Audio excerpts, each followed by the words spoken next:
Hello friends, साथी बना साथी कहने वाले एपिसोड के अपडेट आपके लेकर आए। एपिसोड जो श्रोता गोपी और अहम के कमरे में गोपी निबंध लिख रही है। अहम उसे देख रहा है, कभी कभी वो भी उसे देखते लंबे टाइम तक वो निबंध लिखती है। उसे अहम ने उसे कहते हुए डाटा कि परीक्षा हॉल में उसे लिखने के लिए इतना ज़्यादा वक्त नहीं मिलेगा। गोपी लिखती है और अहम को पुस्तक देती है। वो कमरे से बाहर निकलने की कोशिश करती है, लेकिन अहम उसे रोकता और उसे निबंध को चेक करने तक इंतजार करने के लिए कहता है। गोपी खड़ी हो जाती है और अहम को फोन आता है। वो उसे जाने के लिए कहता है और कहता है उसका होमवर्क बाद में चेक करेगा। गोपी कमरे से चली जाती है। जिगर हॉल में पेपर पढ़ रहा होता है। राशि गोपी को सीढ़ियों से नीचे आते हुए देखती। राशि जिगर के पास जाती है और कहती, मैंने आपसे सॉरी कहा लेकिन फिर भी आप मुझसे नाराज हो। मुझे पता है कि आप बोल नहीं रहे हो, लेकिन आप मुझसे नाराज हो। जिगर को समझ नहीं आता कि वो क्या बोल रही है।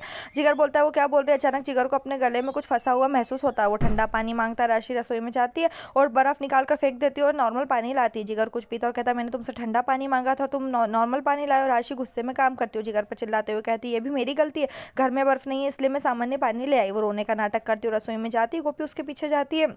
गोपी बोलती, जिगर जी उससे नाराज क्यों है। जवाब देती कि इतने दिनों से मैं जिगर जी के साथ टाइम नहीं बिता पा रही हूँ और घर के कामों की वजह से मुझे टाइम नहीं मिल रहा। और तो स्कूल चली जाती है और छोटी छोटी बातों पर वो मुझसे नाराज हो रहे हैं। मैं घर में किसी से भी अपनी प्रॉब्लम नहीं बताना चाहती, उन्हें परेशान नहीं करना चाहती। मैंने आपको और रहम जी को एक करने की बहुत कोशिश की, लेकिन मेरी मदद करने वाला कोई भी नहीं है। सुबह आप स्कूल जाते हैं, मणि भी घर पर नहीं है, सारा काम मुझ पर है। मैं जिगर जी को टाइम नहीं दे पा रही हूँ। गोपी को बुरा लगता है और आशीष से वादा करती कि वो जिगर जी और उन्हें एक कर देगी। अहम गोपी द्वारा लिखा हुआ निबंध पढ़ता है। वो कहता है कि आज मुझे मैं बहुत खुश थी। आज मेरा जन्मदिन था और सारी जितना भी जो भी अनुभव था उसका बच्चे आए और पार्टी हुई। उर्मिला और राशि जो है कॉस्ट्यूम पहनते और सारा निबंध में लिखती, लेकिन उसके निबंध में जो है बहुत सारी गलतियां होती। अहम ने जो उससे हाथ मिलाकर विश किया। अहम जो इस दृश्य को याद करता है और सोचता है यहीं पर जो ये एपिसोड खत्म। इस तरह के एपिसोड पाने के लिए चैनल को सब्सक्राइब करें, साथ में बेल भी प्रेस करें।